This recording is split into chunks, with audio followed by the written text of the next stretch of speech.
Salut, ce que je fais dans mon potager en fin du mois de juin. Là, je commence par nouer l'ail. J'explique rapidement. Le but est que les têtes d'ail grossissent encore un peu et arrivent à maturité.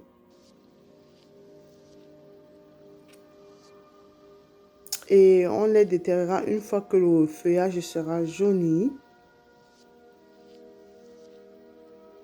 Ensuite, je couche les oignons. Enfin, monsieur couche les oignons.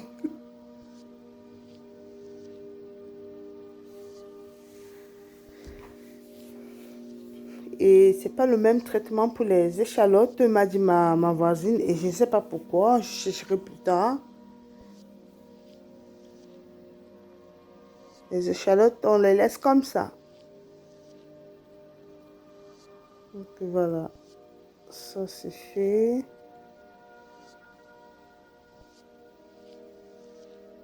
Là, oignon, et là, ail, on va tout élever. Et puis on va s'occuper des poireaux. Ici, on coupe le feuillage. C'est le même principe, hein? C'est pour que la racine grossisse. Comme ça a été précoce, si on laisse le feuillage, ça va monter en fleurs. Donc pour éviter ça, on coupe tout le feuillage. Et ça repousse très vite, hein, de toute façon. Et puis moi, j'ai dit à mon vas-y, ben, on ne jette pas. Elle me dit, si, on jette. J'ai dit, ah ben non. On écrase ça avec les condiments et on fait le repas avec ça. Donc, ici, on essaye, on a mis la grille, comme vous voyez, le petit grillage pour pouvoir orienter les cornichons. Ah, un pied de patate. C'est l'année dernière.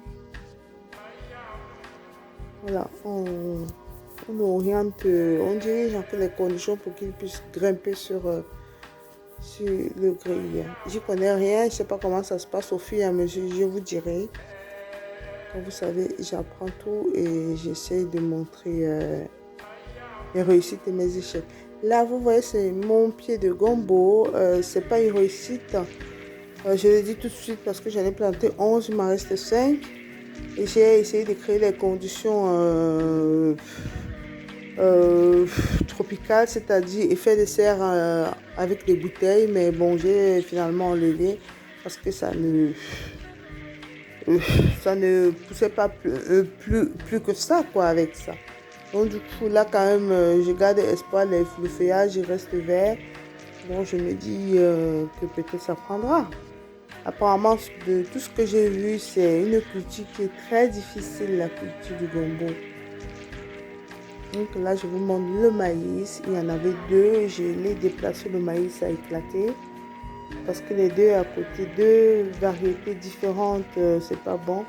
Parce qu'au moment de la pollinisation, tout sera mélangé et du coup, on ne récupérera pas une graine fiable pour la sémence l'année prochaine.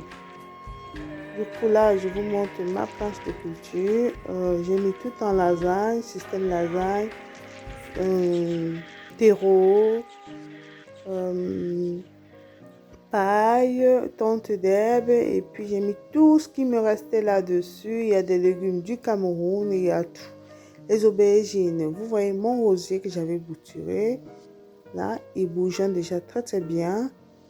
Et celui-là est même déjà en fleurs. Une fois qu'il y aura les racines, je déterrerai et je mettrai de l'autre côté du terrain, le terrain sur lequel je vais vous emmener. Il est non attenant à la maison, c'est encore une parcelle que nous possédons.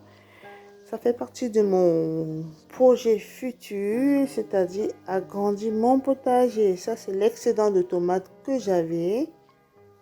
Les œillets d'Inde pour le compagnonnage, comme on dit. Ça s'associe bien tous les deux. Donc voilà, je vous montre le terrain. La surface, il y en a maintenant. Il faut travailler.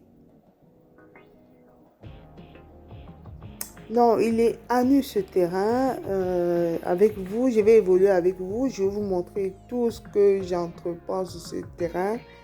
parce que j'aimerais y faire un aménagement paysager avec des planches de culture, des fleurs, des arbustes et tout. Et tout ça, je ferai avec vous. Vous voyez, les planches de culture ont déjà été préparées pour l'année prochaine. Toujours en disposition lasagne, carton, terreau, paille. Et puis voilà. Paille, tonte d'air, crottin de cheval, parce que j'en ai récupéré finalement.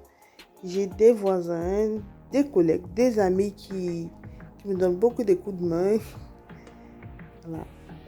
C'est sur cette image que je termine la vidéo. Je vous dis à bientôt.